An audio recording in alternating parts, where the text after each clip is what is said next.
Salam sahabat. Hari ini Kamis 16 Juli 2026. Kita belajar dari kitab 1 Samuel pasal 22 ayat 6 sampai 23. 1 Samuel pasal 22 ayat 6 sampai 23. Demikianlah firman Tuhan. Hal itu terdengar oleh Saul, sebab Daud dan orang-orang yang bersama-sama dengan dia telah diketahui tempatnya.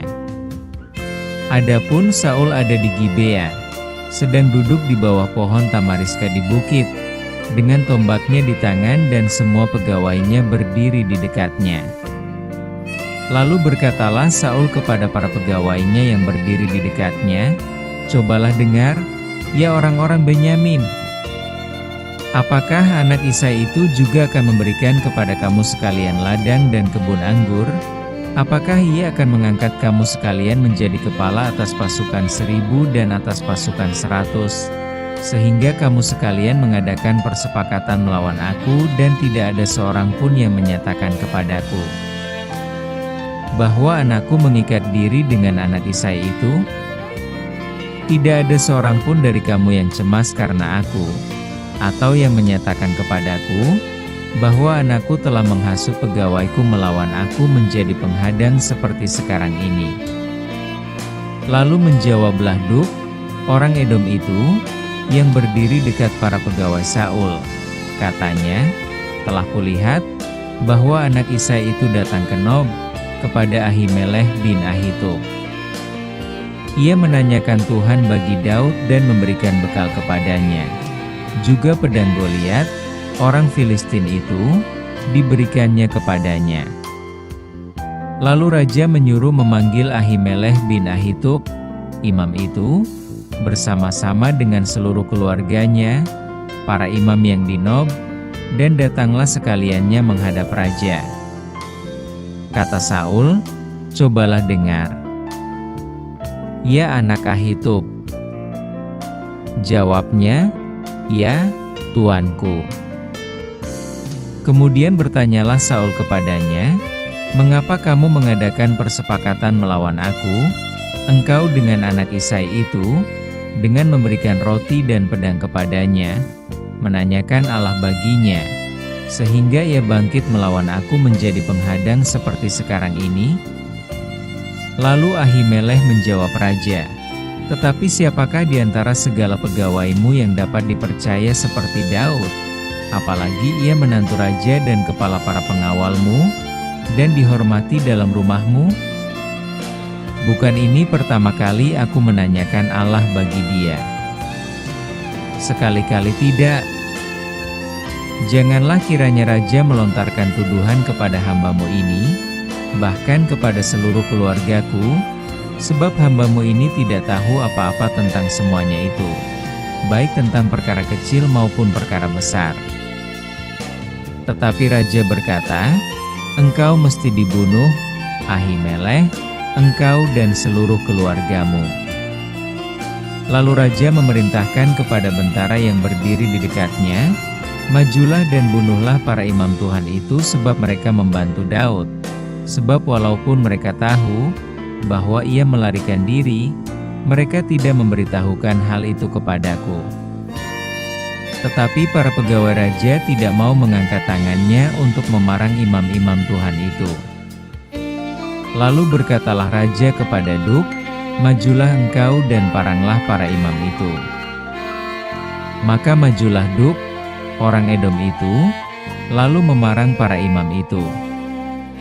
Ia membunuh pada hari itu 85 orang, yang memakai baju efod dari kain lenan. Juga penduduk Nob, kota imam itu, dibunuh raja dengan mata pedang. Laki-laki maupun perempuan, kanak-kanak maupun anak yang menyusu, pula lembu, keledai dan domba dibunuhnya dengan mata pedang. Tetapi seorang anak Ahimelech bin Ahitub, namanya Abiatar luput, ia melarikan diri menjadi pengikut Daud. Ketika Abiatar memberitahukan kepada Daud bahwa Saul telah membunuh para imam Tuhan, berkatalah Daud kepada Abiatar, "Memang pada hari itu juga ketika Duk, orang Edom itu, ada di sana, aku telah tahu bahwa pasti ia akan memberitahukannya kepada Saul. Akulah sebab utama daripada kematian seluruh keluargamu. Tinggallah padaku, janganlah takut, sebab siapa yang ingin mencabut nyawamu, ia juga ingin mencabut nyawaku. Di dekatku engkau aman. Tema kita, jangan takut, engkau aman. Dikala ketakutan melanda, apa kata-kata yang perlu kita dengarkan? Jangan takut. Saat kita bingung dan cemas, apa kata-kata yang dapat menenangkan kita? Engkau aman. Itulah perkataan Daud yang didengar oleh Abiatar, anak Imam Ahimelek yang luput dari pembunuhan. Pada waktu itu Raja Saul semakin dikuasai rasa takut dan iri. Dengan keras ia menanyakan keberadaan Daud kepada para hamba Tuhan, sampai-sampai ia mempertanyakan kesetiaan mereka. Ia menuduh para pengikutnya bersekongkol dengan Daud. Doeg, orang Edom, kepala gembala-gembala Saul, menjawab bahwa Ahimelek imam di Nob telah menolong Daud. Akibatnya Saul memerintahkan agar para imam dihukum mati. Namun tak seorang pun hambanya mau melakukannya, sehingga ia pun menyuruh Doeg untuk membunuh para imam. Pada hari itu Doeg melenyapkan 85 imam Tuhan. Tak hanya itu, Doeg juga membinasakan penduduk Nob beserta ternak mereka tanpa terkecuali. Hanya Abiatar anak Ahimelek yang luput, sehingga ia dapat menjadi pengikut Daud dan memberitahukan peristiwa itu. Walau Daud menyalahkan dirinya atas kematian yang kejam itu, pada saat yang sama Daud berkata kepada Abiatar, "Tinggallah padaku, jangan takut. Bersamaku engkau aman." Saat itu Ahimelek menolong Daud bukan karena ingin melawan Saul, tetapi karena ia setia pada panggilan keimamannya. Namun kesetiaan itu membuatnya menjadi korban. Kesetiaan kepada Allah seringkali menuntut keberanian, bahkan ketika konsekuensinya berat. Mengikuti kebenaran tidak selalu membawa kenyamanan, namun tetap merupakan jalan yang benar di hadapan Allah. Dari Abiatar, kita belajar bahwa bagi orang yang dikasihi Tuhan akan selalu ada perlindungan.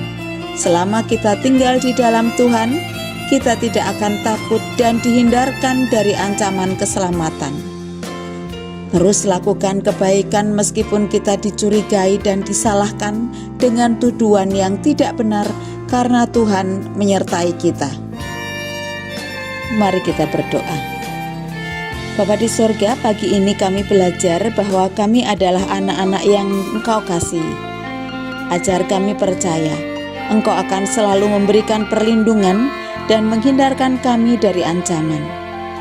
Bapa, mampukan kami terus melakukan kebaikan meskipun kadang kami dicurigai dan disalahkan. Kami mohon ampun atas dosa-dosa kami. Kami percaya atas perlindungan Tuhan. Kami serahkan hari ini dan aktivitas kami ke dalam tangan kasih-Mu. Di dalam nama Tuhan Yesus Kristus kami berdoa. Amin.